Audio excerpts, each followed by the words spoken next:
కార్యకర్తలు నాయకులు మహిళలు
దండం పెట్టి ఒకటే మాట చెప్తా ఉన్నా, మీరు మద్దతు ఇవ్వండి.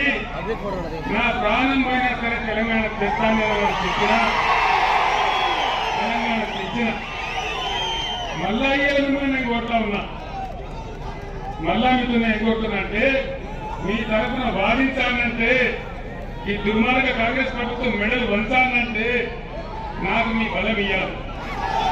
నాకు మీ బలం ఇచ్చాడంటే ఇక్కడ చదువుకున్నటువంటి మాజీ ఐపీఎస్ అధికారి మన ప్రవీణ్ కుమార్కి వెళ్ళాలి. ప్రవీణ్ కుమార్ నాయకుడు కాదు, బ్రహ్మాండమైనటువంటి మాజీ ఐపీఎస్ అధికారి. ఇప్పుడు ఏం మాట్లాడాడు?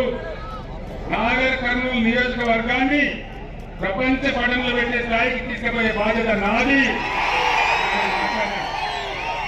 మరి ఆయన ఎవరో కాదు, అలంపూర్లో పుట్టిన బిడ్డ. సొంత గడ్డకు సేవ చేయాలని మీ ముందుకు వచ్చినాడు. దయచేసి మీ బలాన్ని ఇస్తే ప్రవీణ్ కుమార్, నేను, మిగతా బృందమందరం కలిసి ఈ ముఖ్యమంత్రి మెడలు వచ్చి మన అన్ని హామీలు అమలు చేస్తామని మొదలు చెప్తా ఉన్నాం. ఆ శక్తి రావాలి, ఆ చైతన్యం రావాలి. కొంతమంది యువకులకు ప్లీజ్, యువక సోదరులకు మనవి చేస్తా ఉన్నా, ఈ రాష్ట్రం మీది, ఈ దేశం మీది. బుద్ధితో ఆలోచన చేయాలి. ఒక ఒరవడిలో గాడుపులో ఎటువంటి కొట్టుకొని పోవద్దు. మీ ఫ్యూచర్ ముఖ్యం, ఈ రాష్ట్రం ముఖ్యం. ఇదేనా ముఖ్యమంత్రి మాట్లాడే భాష? ధర్మమేనా? తెలంగాణ సాధించిన వ్యక్తిని, ఇన్నేళ్లు పోరాటం చేసిన వ్యక్తిని, వచ్చిన తెలంగాణను తెల్లగజేసిన వ్యక్తిని, తెలంగాణకు మంచినీళ్లు, కరెంటు, సాగునీళ్ల కోసం తండ్లాడిన వ్యక్తిని నన్ను పట్టుకుని ఇన్ని మాటలు అనొచ్చునా?